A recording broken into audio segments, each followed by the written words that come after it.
প্রশ্নটা হচ্ছে কি আমার, মুক্তিযুদ্ধের সময় তখন জামাতের অবস্থানটা কোথায় ছিল, পরবর্তী মানে বর্তমান জামাতের অবস্থানটা কি?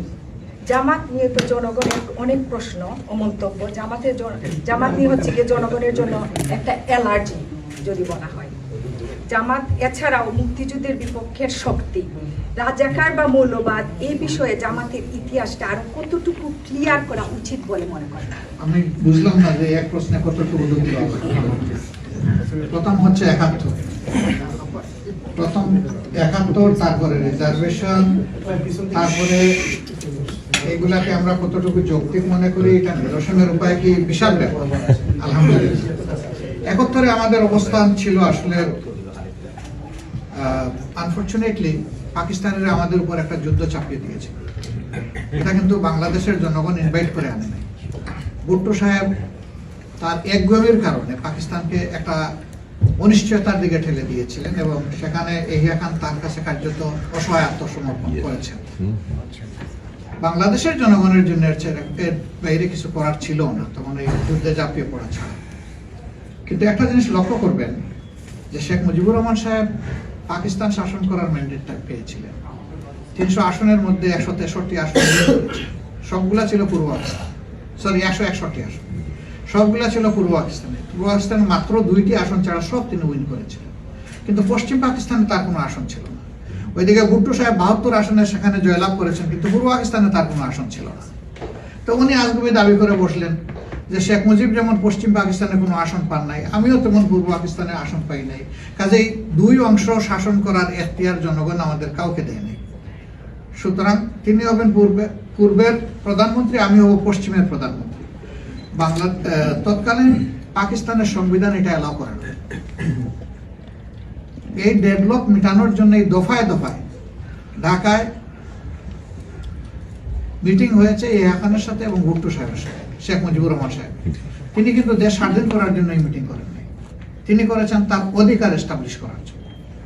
জনগণ যাকে রায় দিয়েছে তার হাতে ক্ষমতা দিতে হবে, এটা বোঝানোর জন্য। কিন্তু শেষ পর্যন্ত হলো না, তারা ঝাঁপায়ে পড়ল। শেখ মুজিব সাহেব নিজে কিন্তু স্বাধীনতার প্রক্লেমেশন দিয়ে যেতে পারলেন না। এটা শেখ মুজিব সাহেবের ঘনিষ্ঠতম সহচর, বন্ধু, সহকর্মী তাজউদ্দিন সাহেবের মেয়ে লিখেছেন তার নেতা এবং পিতাই বই, আপনারা আশা করি অনেকে বইটা পড়েছেন। তিনি ড্রাফট নিয়ে গিয়েছিলেন, তিনি বলছেন না আমি সাইন করবো না, তুমি চলে যাও। তাজউদ্দিন সাহেব চলে এসেছেন, তিনি অ্যারেস্ট হয়ে গেছেন পাকিস্তানিদের হাতে, আমরা রয়ে গেছি পূর্ব পাকিস্তানে। এখন জিজ্ঞেস করতে পারেন ১ কোটি মানুষ ভারতে গেল, আপনারা গেলেন না কেন? আসলে আমাদের যাওয়ার কোনো রাস্তা ছিল না। বলবেন কেন রাস্তা থাকবে না? মৌলানা ভাসানী সাহেব বাংলাদেশের রাজনীতির অবিচ্ছেদ্য অংশ, তিনি কিন্তু ভারতে গিয়েছিলেন যুদ্ধ করার জন্য, 4 দিনের বেশি থাকতে পারেন না, এর মাঝে অ্যারেস্ট হয়ে গেছিলেন, তার জীবন বিপন্ন হওয়ার উপক্রম হয়েছিল, তিনি বাধ্য হয়েছিলেন ফিরে আসতে তৎকালীন পূর্ব পাকিস্তানে। জীবনের ঝুঁকি নিয়ে তিনি থেকেছেন পূর্ব পাকিস্তান। তা কেন? তার নামের আগে মৌলানা আছে। তিনি কিন্তু সেই অর্থে কোনো মাদ্রাসায় পড়ুয়া মানুষ না। চর্চা ছিল তার ইসলামের উপরে কিছুটা, তার বেশভূষা ছিল মুসলমানদের মতো।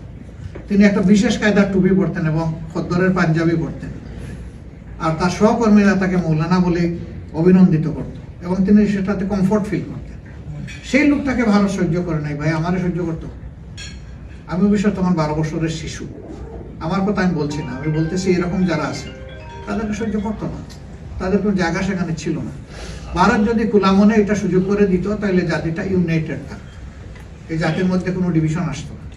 কিন্তু ভারত এটা না দেওয়ার কারণে স্বাভাবিকভাবেই এরা অসহায় এখানে পড়ে গেছেন। শেখ মুজিব সাহেব যেমন তার কিছুই করার ছিল না, তাকে বন্দি করে নিয়ে গেল পাকিস্তানে, আমাদেরও কিছু করার ছিল না, আমরা থেকে গেলাম এখানে। এখন আমরা কি করবো? আমি জামাত ইসলামীকে মিন করতেছি, তাহলে জামাত ইসলামের জন্য পথ দুটো করবো। দেশের ভিতর থেকে তারা যুদ্ধ করবে পাকিস্তান সেনাবাহিনীর বিরুদ্ধে, আর না হয় তারা পক্ষ নেবে পাকিস্তান সেনাবাহিনীর। মাঝখানে কিছু করার কোনো সুযোগ কোনো রাজনৈতিক দলের ছিল না। এই জন্য শুধু জামাত না, যারা এই দেশে যেতে পারেননি ইন্ডিয়ায়, তারা সকলেই কিন্তু এক পাকিস্তানের পক্ষে অবস্থান নিয়েছিলেন। কিন্তু বাকিদের প্রসঙ্গ আসে না। আমাদেরটা আসে কেন? আমাদেরটা আসে ওই কারণে যে বাকি দলগুলো ইতিমধ্যে তাদের কার্যক্রমের মাধ্যমে জাতির সামনে তারা নিজেদের অবস্থান সেইভাবে তুলে ধরতে পারেনি। রাজনীতিতে এখন তাদের অবস্থানটা সেই রকম উল্লেখযোগ্য নয়। যেহেতু তাদের অবস্থানটা উল্লেখযোগ্য নয়, সেই কারণে তাদেরকে কেউ হেডেক হিসাবে নিচ্ছে না, তারা সবাই এবং সাবজেক্ট হিসাবে থেকে গেল জামাত ইসলামী। ইয়েস, জামাত ইসলামী ওয়ান পাকিস্তানের পক্ষে সাপোর্ট দিয়েছিল, এটা কোনো রাজনীতিতে অপরাধ না, তখন কিন্তু পাকিস্তানের অংশ ছিল পূর্ব পাকিস্তান। কিন্তু যদি কোনো অপরাধ ওনারা করে থাকেন, যেমন মানুষ খুন করে থাকেন, কারো বাড়িতে আগুন দিয়ে থাকেন, কারো সম্পদ লুণ্ঠন করেন, কারো ইজ্জতের উপরে হাত দেন, তাহলে অবশ্যই তাদের বিচার হওয়া উচিত। আপনারা সবাই জানেন, স্বাধীনতার পরপরই শেখ মুজিবুর রহমান সাহেব দেশ শাসন করেছেন 50 বছর, সেখানে 42,000 মামলা হয়েছিল, কিন্তু যাদেরকে ওয়ার ক্রাইম ট্রাইব্যুনালের নামে বিচার করা হয়েছে তাদের কারোর তো নাম ছিল না, একমাত্র ইউসুফ সাহেবের নাম ছিল।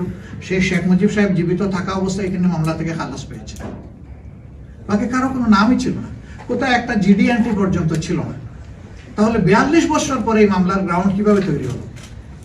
এত মামলা হলো, তাদের কারো কোনো নাম নাই, জিডি এন্ট্রি নাই, 42 বছর পরে এটা কেন?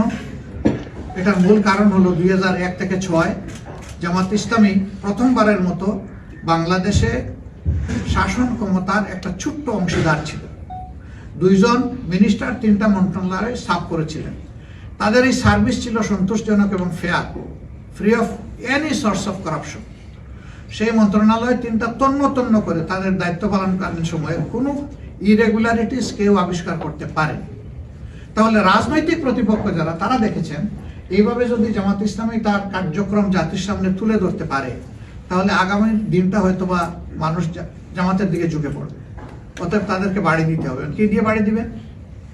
তাদেরকে তো আনফেয়ার বলতে পারবেন না, তাদেরকে আপনি দুদকে টেনে নিয়ে যেতে পারছেন না, অন্যভাবে তাদেরকে ব্লেম দিতে পারছেন না, সুতরাং তাদেরকে একত্রে নিয়ে একটা বাড়ি দিই। এটা মানুষের ইমোশনাল ম্যাটার। হ্যাঁ, যদি সেই সময় জামাতের কোনো নেতা কোনো অপরাধ করে থাকেন, তার যদি বিচার হয়, আমার কোনো বক্তব্য নেই, তার বিচার হোক, এবং সেই বিচারে কোনো শাস্তি হয়, তাতেও আমার কোনো বক্তব্য তা হোক। কিন্তু একজন যদি অপরাধ না করে, শুধু রাজনীতির কারণে যদি তিনি ভিক্টিমাইজড হন, এটা এর চাইতে বড় অপরাধ। এই নির্দিষ্ট অপরাধ করার জন্য যেটা হইতো তার শাস্তি, একজনকে অন্যায়ভাবে ভিক্টিমাইজ করা এর চাইতে বড় অপরাধ, এবং সেটি আমরা মনে করি হয়েছে।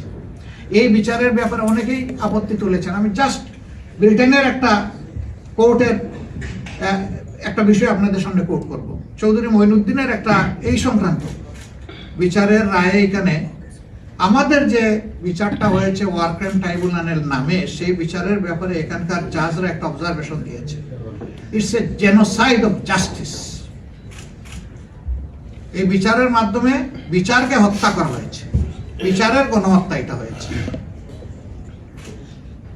This is reality. তো আমরা এই সমস্ত পেইন নিয়ে আছি। 15টা বছর আমাদের অফিসে একদিন আমাদেরকে বসতে দেয়নি, কথা বলতে দেয়নি। আমরা এই দেশের নাগরিক, একটা বৈধ পার্টি, আমাদেরকে একটা র্যালি অর্গানাইজ করতে দেওয়া হয়নি। আমাদের কথা নিয়ে সাংবাদিকদের কাছে যেতে পারি নাই, তাদের মাধ্যমে জাতিকে বলতে পারি নাই। সাংবাদিকদের মনের কথাগুলো আমরা শুনতে পারি নাই, তাদের মাধ্যমে জাতির কথা আমাদের কাছে আসবে, এটাও পথ বন্ধ ছিল। ফলে আমাদের সকল ইন্টারাকশন বন্ধ করে দেওয়া হয়।